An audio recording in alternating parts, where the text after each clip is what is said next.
Assalamualaikum warahmatullahi wabarakatuh. Perkenalkan, nama saya Dewi Aprianti dari Prodi Administrasi Publik. Di sini saya ingin menjelaskan materi pada pertemuan kelima mata kuliah Reformasi Administrasi. Materi kali ini mengenai birokrasi. Birokrasi adalah alat pemerintah yang digunakan untuk menyediakan pelayanan publik. Istilah ini berasal dari kata bureau yang berarti meja atau kantor dan kata kratia yang berarti pemerintahan. Jadi, birokrasi berarti pelayanan yang diberikan oleh pemerintah dari meja ke meja. Birokrasi juga dapat didefinisikan sebagai organisasi yang kompleks dengan sistem atau proses yang berlapis-lapis dan bersifat hierarki.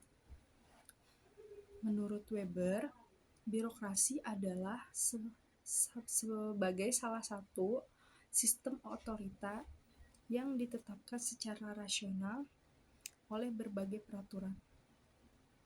Dengan demikian, birokrasi yang dimaksud oleh Weber ini adalah pengorganisasian secara teratur suatu pekerjaan yang harus dilakukan banyak orang.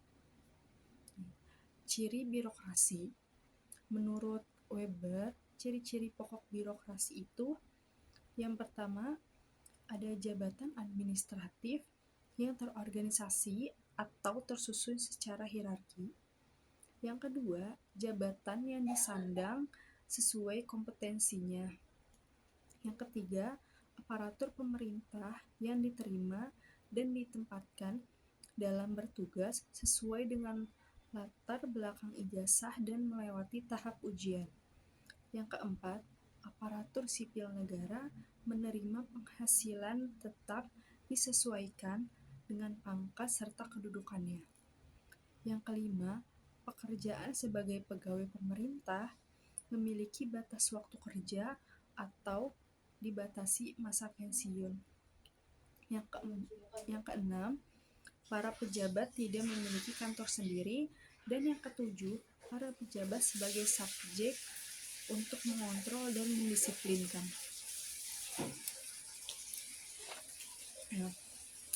Sebuah tata kelola pemerintahan juga memiliki ciri-ciri itu, adanya hierarchy of control, adanya aturan yang tertulis, dan adanya spesialisasi fungsi atau sesuai job desk-nya masing-masing.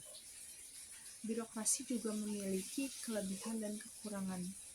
Kelebihan birokrasi yaitu adanya kejelasan hierarki, kontrol atau wewenang. Jenjang karir, merit system, yaitu mereka dipilih kemudian dilantik berdasarkan kompetensinya, dan adanya pemahaman written dokumen atau dokumen tertulis itu penting. Kelemahan birokrasi yaitu ada train capacity. Para birokrat yang baru masuk, mereka ini dilatih dengan ilmu-ilmu dan langkah-langkah yang diberikan oleh pelatih. Tetapi ketika ada masalah baru, mereka ini tidak bisa mengatasi masalah tersebut. Selanjutnya ada displacement of goals. Yaitu maksudnya itu para birokrat kadang salah memahami goals.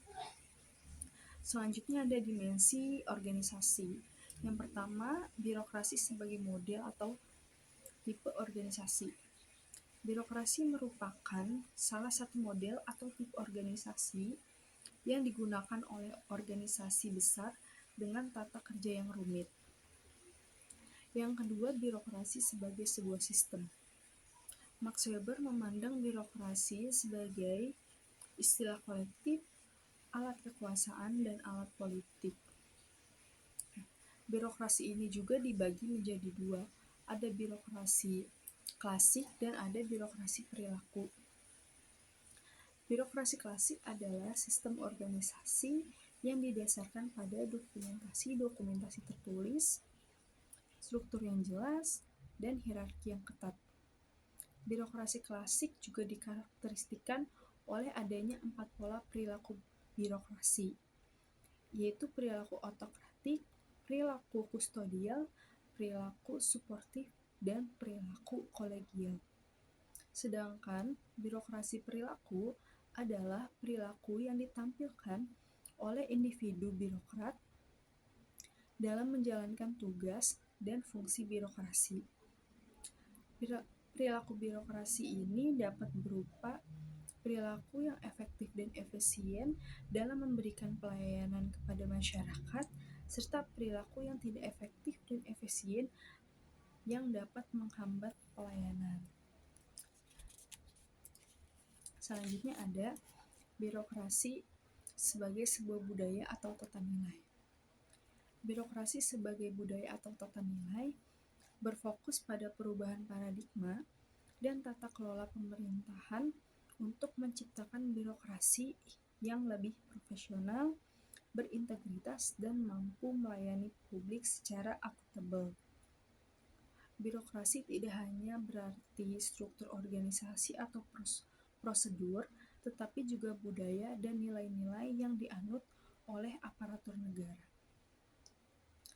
Dalam melaksanakan birokrasi negara, setiap pejabat dalam melaksanakan tugasnya itu dilengkapi dengan 2 asas. Ada asas legislatif dan asas diskresi. Asas legislatif adalah yaitu setiap tindakan atau perbuatan harus berdasarkan undang-undang yang berlaku. Sedangkan asas diskresi adalah pejabat atau para birokrat tidak boleh menolak mengambil keputusan dengan alasan tidak adanya peraturan. Oleh karena itu, diberikan kebebasan untuk mengambil keputusan menurut pendapatnya sendiri, asalkan tidak melanggar asas legislatif. Dan yang terakhir ini ada kewajiban setiap aparatur pemerintah atau birokrat. Yang pertama, patuh pada peraturan perundang-undangan yang berlaku. Yang kedua, wajib membuat keputusan atau kebijakan tentang suatu hal meskipun tidak ada peraturan yang mengaturnya.